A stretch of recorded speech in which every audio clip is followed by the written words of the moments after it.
അപ്പോൾ എൻ്റെ പുതിയൊരു വീഡിയോയിലേക്ക് എല്ലാവർക്കും സ്വാഗതം. അപ്പോൾ ഇന്നത്തെ വീഡിയോ നമുക്ക് കുറച്ച് പെൻഗ്വിനെ കണ്ടിട്ട് വരാവേ. അപ്പോൾ നമ്മുടെ ഒരു ലോങ് വീഡിയോ വന്നിട്ട് കുറേ നാളായില്ലേ. തംബ്നെയിൽ കണ്ട പോലെ തന്നെ ഇന്നത്തെ വീഡിയോ ബോൾഡേഴ്സ് ബീച്ചിലെ കുറച്ച് വിശേഷങ്ങളാണ്. ഇവിടെ വന്നപ്പം പാർക്കിംഗ് പോലും കിട്ടുന്നില്ലായിരുന്നു, അതേപോലത്തെ തിരക്കായിരുന്നു. ഈ ബോൾഡേഴ്സ് ബീച്ച് കേപ്പ് ടൗണിലെ ഒരു ടൂറിസ്റ്റ് പ്ലേസിൽ ഒന്നാണ്. അതേപോലെ തന്നെ കുറേ വിദേശികളാണെങ്കിലും വീക്കെൻഡ് ആയതുകൊണ്ട് തന്നെ ആൾക്കാരൊക്കെ ഇവിടെ കുഞ്ഞുങ്ങളെയും കൊണ്ടും വരുന്നുണ്ട് കേട്ടോ. കാരണം കുഞ്ഞുങ്ങൾക്കൊക്കെ ഒരു സേഫായിട്ടുള്ളൊരു ബീച്ചാണ് കേട്ടോ. ഇനിയിപ്പോൾ നമ്മൾ പോകുന്നത് ടിക്കറ്റ് എടുക്കാൻ വേണ്ടിയായിരുന്നു. ഞങ്ങൾ ഒരു ട്രിപ്പ് ഇവിടെ വന്നിട്ട് അതേപോലെ തിരിച്ചു പോയതാണ്. കാരണം ഭയങ്കര തിരക്കായിരുന്നു, നല്ല ക്യൂ ആയിരുന്നു. അങ്ങനെ ടിക്കറ്റിന്റെ കാര്യങ്ങളൊക്കെ ദേ ഈ ഒരു സൈഡിൽ അവർ എഴുതി വെച്ചിട്ടുണ്ട്. അങ്ങനെ ഞങ്ങൾ ടിക്കറ്റ് ഒക്കെ എടുത്തു. പതിയെ എന്നിട്ട് ഞാൻ പറഞ്ഞില്ല ഒരു ബീച്ച് ഉണ്ടെന്ന്. അതേപോലെ നമ്മൾ ഇങ്ങോട്ട് വരുന്ന വഴിക്കൊരു ബ്രിഡ്ജിൽ കൂടെ അല്ലേ വന്നത്, തടിയൊക്കെ വെച്ചുള്ള.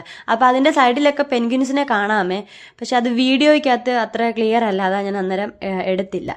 ഇതാട്ടോ ഞാൻ പറഞ്ഞ ആ ഒരു ചെറിയൊരു ബീച്ച്. ഇത് കണ്ടില്ല, അധികം തിരയൊന്നുമില്ല. അപ്പോൾ കൊച്ചുങ്ങൾക്കാണെങ്കിലും കളിക്കാൻ സേഫാണ്. പിന്നെ ഒറ്റ പ്രശ്നമുള്ളായിരുന്നു, നല്ല വെയിലായിരുന്നു. നല്ല കരിഞ്ഞു പോകുന്ന വെയിലും കൂടെ ആയിരുന്നു. ഡാണ്ട് വെള്ളത്തിനകത്തൊക്കെ സ്വിമ്മിങ് സൂട്ടൊക്കെ ഇട്ട് ഇറങ്ങിയിട്ടുണ്ട്.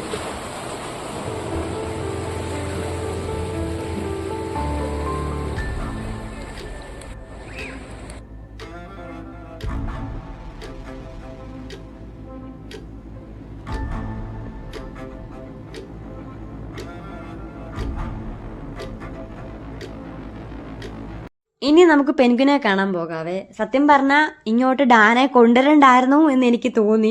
കാരണം ഇച്ചിരി പാടുപെട്ടാ ഇങ്ങോട്ട് പോയത്. പെൻഗ്വിനെ കാണിക്കാന്നും പറഞ്ഞല്ലേ അവനെ കൊണ്ടുപോയത്. അപ്പം അവനെ പെൻഗ്വിനെ കാണിക്കാണ്ട് വന്നു കഴിഞ്ഞാൽ മോശമല്ലേ. ഞാൻ പറഞ്ഞില്ലേ, ഇത് കുറേ പാറയൊക്കെ ഉണ്ടായതുകൊണ്ട് ഇച്ചിരി പാടായിരുന്നു ഇറങ്ങാൻ. അല്ലാണ്ട് കുഴപ്പമൊന്നുമില്ലായിരുന്നു. പിന്നെ നല്ല വെയിലും കൂടെ ആയതുകൊണ്ട് അതിൻ്റേതായിട്ടുള്ളൊരു ചെറിയ ബുദ്ധിമുട്ടും ഉണ്ടായിരുന്നു. ഇവിടെ ചെറിയ രീതിയിൽ ഇച്ചിരി തിരയൊക്കെ ഉണ്ടായിരുന്നു കേട്ടോ. അങ്ങനെ ഞങ്ങൾ ഫൈനലി എന്താണ് പറയണ്ടേ, പാറയൊക്കെ കയറി പെൻഗ്വിനെ കണ്ടു. പക്ഷെ ഞങ്ങൾ വന്ന സമയം കുറച്ച് പെൻഗ്വിൻസ് കുറവായിരുന്നു. കാരണം നമ്മൾ ഇച്ചിരി രാവിലെ ഒരു ഏർലി മോർണിംഗ് വരുവാണെങ്കിലും ഒരു വൈകുന്നേര സമയങ്ങളിൽ വരുവാണെങ്കിലും നമുക്ക് പെൻഗ്വിനെ നന്നായിട്ട് കാണാൻ പറ്റും കേട്ടോ. എന്നാലും അത്യാവശ്യം കണ്ടു. അവൻ ഫുള്ളി എക്സൈറ്റഡ് ആയിരുന്നു. പിന്നെ അതേപോലെ നവംബർ ഡിസംബർ ടൈമിൽ വരുവാണെങ്കിൽ നമുക്ക് ഒന്നും കൂടെ ശരിക്കും പെൻഗ്വിൻസിനെ കാണാം. ഒരു ഡിസംബർ ടൈം ഒക്കെ ആണെങ്കിൽ നല്ല ക്യൂട്ടായിട്ടുള്ള ബേബി പെൻഗ്വിൻസിനെ കാണാൻ പറ്റും. പിന്നെ ഇതിനെ നമുക്ക് ഫീഡ് ചെയ്യാനൊന്നും പറ്റില്ല കേട്ടോ. ഇത് നമ്മൾ കൂടുതൽ അതിൻ്റെ അടുത്ത് ക്ലോസ് ആയിട്ട് ചെല്ലുവോ അതിനെ തൊടാനോ വല്ലതും പോവുകയാണെങ്കിൽ നല്ല പണിയും കിട്ടുവേ. അങ്ങനെ അവൻ ഡാൻ പെൻഗ്വിനെയൊക്കെ കണ്ട് ഓരോന്നൊക്കെ പറഞ്ഞു പോകുന്നുണ്ടായിരുന്നു. അങ്ങോട്ടും നല്ല തിരക്കുണ്ടായിരുന്നു. കുറേ ആൾക്കാരൊക്കെ പെൻഗ്വിനെ കാണാനും വീഡിയോ എടുക്കാനും ഒക്കെ ഉണ്ടായിരുന്നു.